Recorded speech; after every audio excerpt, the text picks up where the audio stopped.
Imagine a condition that is excruciatingly painful that affects about 1 in 5 women worldwide, that GPs are not fully trained in detecting and has really poor research.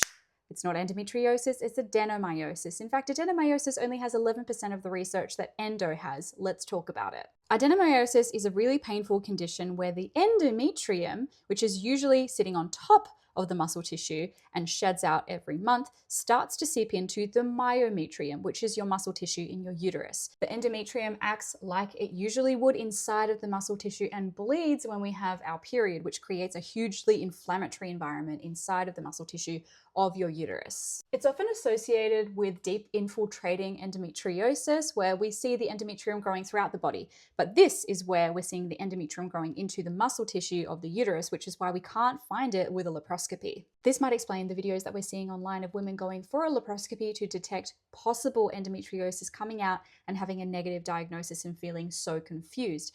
We can't detect it with laparoscopies, but we can with MRIs and ultrasounds with really well-trained sonographers. And that's incredibly fucking frustrating because the laparoscopy is a really invasive, expensive surgery. To come out on the other side of that and say, you don't have any endometriosis when you could have had an ultrasound to rule out adenomyosis before.